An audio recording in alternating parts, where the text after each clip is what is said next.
निबंध लेखन। आज हम व्याकरण पढ़ेंगे निबंध लेखन। निबंध लेखन की परिभाषा देते हुए आचार्य रामचंद्र शुक्ल ने लिखा है, गद्य यदि लेखकों की कसौटी है तो गद्य की कसौटी निबंध है। यदि गद्य लेखकों की कसौटी मतलब एक अच्छा गद्य लिखा हुआ है तो हमें लेखक का पता चलता है कि वो एक अच्छा लेखक है। लेकिन गद्य हमको कैसे पहचान में आता है कि गद्य अच्छा है? जब वो निबंध अच्छा होता है। निबंध जब अच्छा होता है, निबंध के मापदंड से हमको पता चलता है कि गद्य अच्छा है, और गद्य के मापदंड से पता चलता है कि लेखक अच्छा है। निबंध से ही भाषा की पूर्ण शक्ति का विकास संभव है। एक अच्छे निबंध के निम्नलिखित गुण हो सकते हैं। कसावट। कसावट मतलब शब्द कम शब्दों में अधिक बात कह जाना।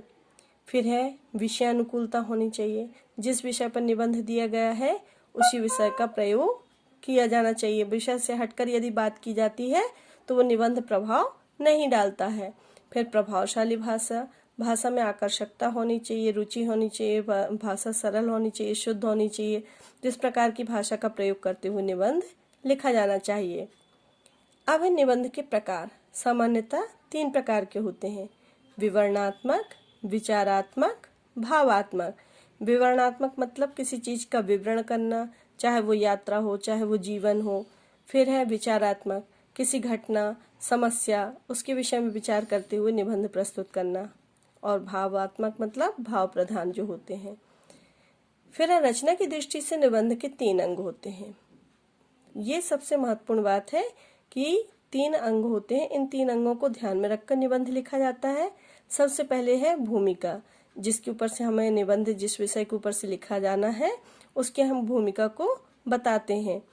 विषय वस्तु क्या होती है? विषय वस्तु जो पैराग्राफ में हम संकेत बिंदु के आधार पर निबंध लिखते हैं।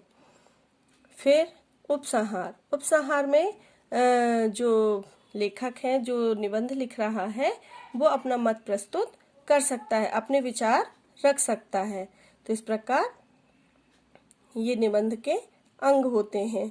अब यहाँ पर देखो, निबंध में एक चीज और बहुत अच्छे से ध्यान रखनी होती है कि निबंध में विराम चिन्हों का उचित प्रयोग होना चाहिए। जैसे प्रश्न पूछा गया है तो प्रश्नवाचक चिन्ह का प्रयोग, पूर्ण विराम का प्रयोग, कॉमा का प्रयोग, इस प्रकार विराम चिन्हों का भी प्रयोग सही मात्रा में होना चाहिए। अब है साइबर अपराध का आतंक। यहाँ पर एक निबंध का टॉपिक दिया हुआ है। अब उस निबंध को कैसे लिखा गया है? सबसे पहले तो संकेत बिंदु आपके प्रश्न में ही दिए रहते हैं। क्वेश्चन में जो संकेत बिंदु टॉपिक दिए रहेंगे, उस टॉपिक्स के आधार पर आपको, उन बिंदुओं के आधार पर आपको निबंध लिखना होता है।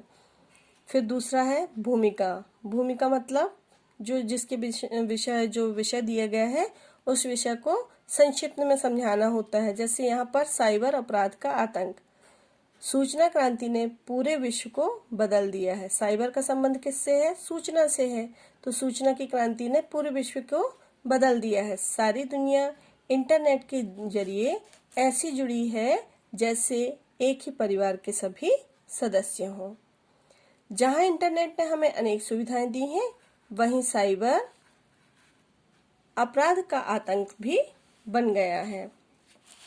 तो यहाँ पर यह समझाया जा रहा है कि साइबर किस प्रकार आतंक का जो है वो बनता जा रहा है।